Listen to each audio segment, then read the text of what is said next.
Então vamos seguir mais um pouquinho, né? Conversar mais um pouquinho. Nós falamos na primeira parte sobre esse aspecto, digamos, generalizado da mediunidade, alguns salpicos nos testamentos, Velho e Novo Testamentos, com relação a manifestações mediúnicas. Falamos da definição de mediunidade, do objetivo da mediunidade, falamos do exercício da mediunidade, do médium. E agora, nessa segunda parte, vamos conversar um pouco sobre o preparo do médium e a reunião mediúnica propriamente dita. Lá no capítulo 20 do Livro dos Médiuns, também no item 226, pergunta-se qual seria aquele que nós poderíamos chamar de médium perfeito.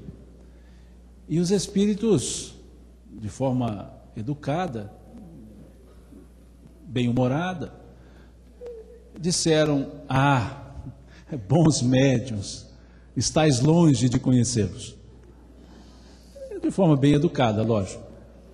E lá no final ele diz, a resposta é um pouco grande, mas no final ele diz que, em tese, nós poderíamos nos contentar de termos os médiuns menos enganados. Então ele diz: bons médiuns não, melhor seria se chamássemos de médiuns menos enganados, ou seja, menos piores, em tese. Não disseram isso, lógico. Mas ele quer chamar a atenção porque a perfeição, óbvio, é algo absoluto. Nós estamos no caminho da perfeição, nós somos seres perfectíveis, nós não somos perfeitos. Nós temos as nossas posturas virtuosas, mas temos também nossas posturas, digamos, delituosas. Então nós somos seres que estamos caminhando para o aperfeiçoamento, a perfeição. Então a nossa essência é a perfectibilidade. Ora acertamos, ora erramos, como numa letra de uma das músicas que foi cantada pelo conjunto aqui de manhã, né? Que a gente acerta e erra. É da nossa natureza, do nosso processo de aprendizado. Então a mediunidade também, ela passa a ser um dos elementos propiciadores desse crescimento. Não quer dizer, disse no início, não significa que o médium é uma pessoa privilegiada, é uma pessoa especial que tem uma missão. É alguém que no conjunto das suas provas tem também a mediunidade como um elemento propiciador, que não o exime de outras responsabilidades na vida material. Há aquelas outras pessoas que não têm a faculdade mediúnica ostensiva, mas nem por isso são pessoas que não tenham compromissos reencarnatórios. Muitos poderão dizer: mas eu não tenho nada, não sinto nada. Pode sentir compaixão pelas outras pessoas, pode sentir amor pelas outras pessoas, pode doar atenção às outras pessoas, pode sentir as outras pessoas. No livro Reportagens de Além-Túmulo, no capítulo 2, tem lá uma história chamada, como título, Capa de Santo. E no texto, o espírito Humberto de Campos, ele conta a história de uma pessoa que porque queria ter a faculdade mediúnica ostensiva. Ele queria ver espíritos, ele queria ouvir espíritos. Então ele insistia, mas não conseguia ter nada disso. E num dos momentos de insistência, ele então recebe uma orientação espiritual, dizendo que ele tinha sido atendido no seu pedido. Ele queria ver espíritos. E os espíritos disseram para ele: mas você os vê. Você os vê com o nome de minha mãe, meu pai, meu filho, meu irmão. Porque a família que convive com você são espíritos. Você quer ouvir os espíritos, mas você pode ouvi-los no clamor daqueles que precisam da sua ajuda, que estão aqui encarnados ao seu lado. Então todos nós, com faculdade mediúnica ostensiva ou não, nós estamos em contato com os espíritos. No nosso caso aqui, nós somos os espíritos que estamos em contato uns com os outros, porque somos espíritos encarnados. e quiçá pudéssemos ser bons médiuns, interencarnados, que pudéssemos levar uma boa mensagem de um para outro, de nós para com os outros.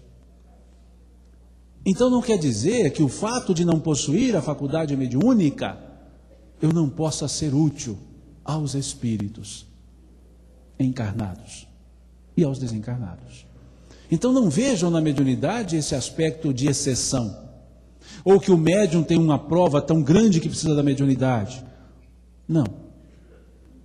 Na casa espírita eu posso contribuir com a mediunidade, eu posso contribuir com a recepção das pessoas que chegam a casa.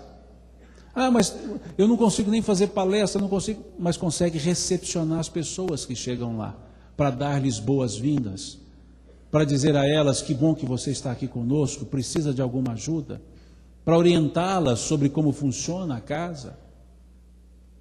Então nós temos N tarefas que não precisamos ter ostensividade mediúnica para desenvolver na casa e na vida da mesma forma. Temos várias tarefas, sermos bons pais, bons filhos, bons irmãos, boas mães, bons amigos, sermos profissionais que além do recurso amoedado podemos fazer da nossa profissão uma forma de ajudar os outros. Então todos nós temos os compromissos, que não precisa ser necessariamente na seara mediúnica.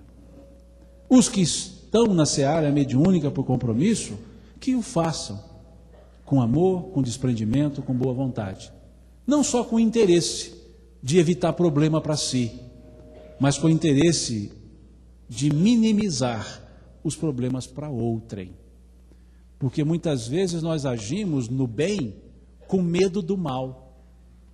Nós fazemos as coisas boas com medo das consequências, se fizéssemos-las de forma ruim. Então não fazemos pela virtude, fazemos pelo medo. Uma vez, um amigo conversava com um outro amigo,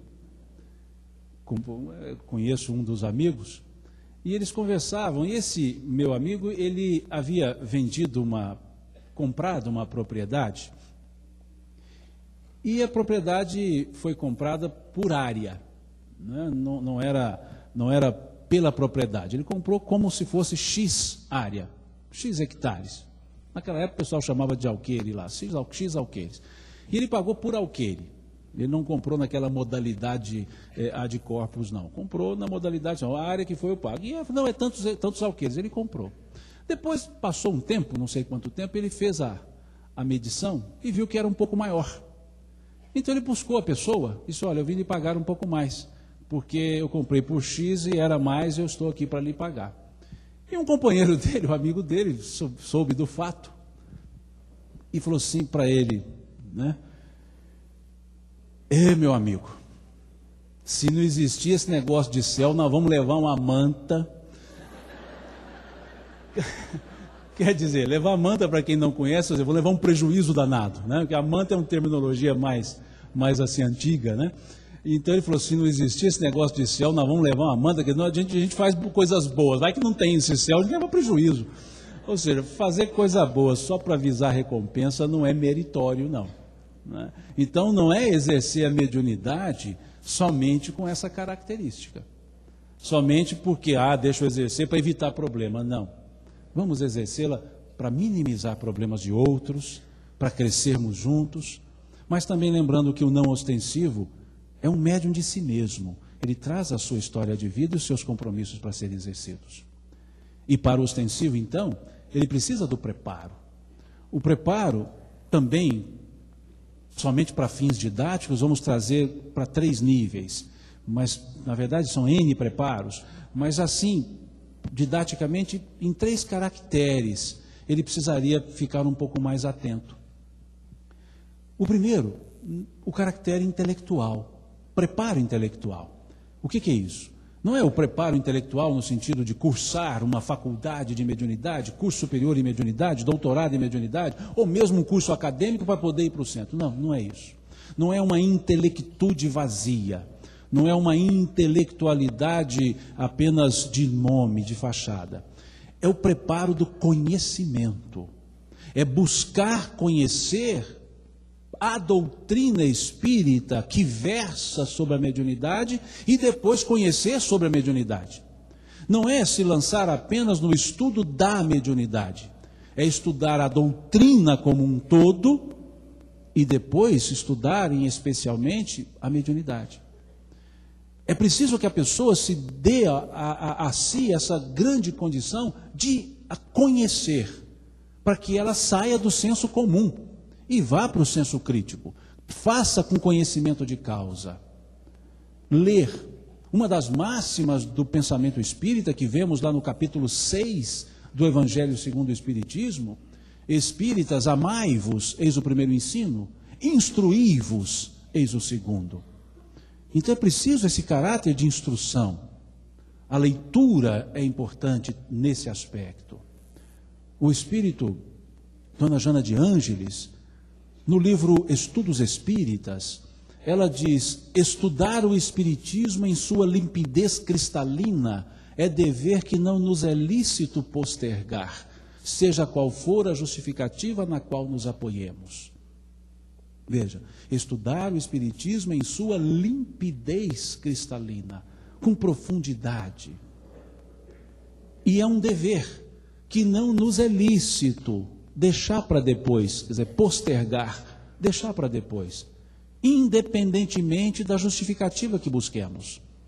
Porque quantas pessoas dizem: esse negócio de ler eu não consigo, Simão, eu começo a ler, mas me dá um sono. Aí você pergunta para a pessoa assim: mas como é que você lê? Ela diz: não, eu leio sentado numa poltrona macia, com a luz tênue e uma musiquinha de fundo. Eu durmo sem livro nessa condição. Não precisa nem me dar o livro. Leia num banco duro, então, numa cadeira de 90 graus de inclinação, porque aí você vai ler. Simão, mas é umas letrinhas miúdas. Compra livro de letras graúdas, porque tem livros de letras graúdas, com folhas pardas, que o reflexo da luz não fica dando brilho, então dá para ler com mais tranquilidade. Mas é um monte de letrinha, então pega livro que tenha gravura.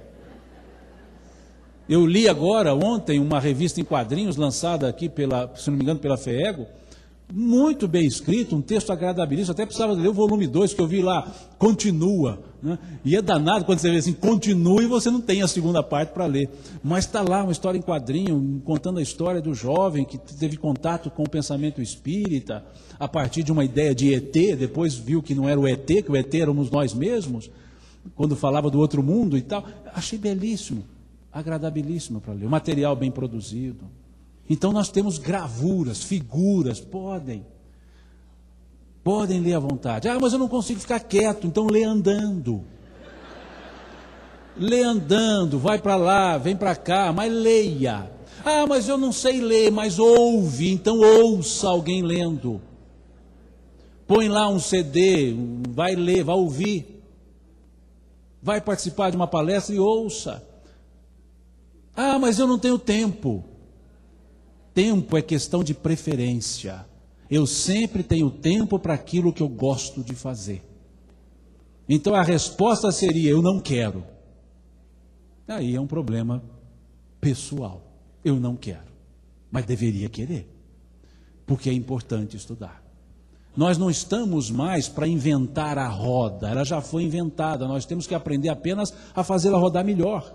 E isso é aprendendo pelo estudo. A doutrina espírita está codificada, nós só precisamos aprender. Não precisamos ficar inventando de novo. Não, mas eu sou autodidata, quer dizer, erra por conta própria. Né? A gente precisa compartilhar o conhecimento. A lei de sociedade mostra justamente isso, uma das leis morais, que nós nos realizamos no contato com o semelhante. Então vamos buscar aprimorar o nosso conhecimento. Conhecer sobre a doutrina espírita, fazer as leituras que dizem respeito ao trato mediúnico, livros sabidamente coerentes com o pensamento espírita, e depois nos lançamos a outras obras também, para aclarar o conhecimento, para poder interagir com outras fontes do conhecimento. Mas é importante, é fundamental, que um dos pontos de preparo do médium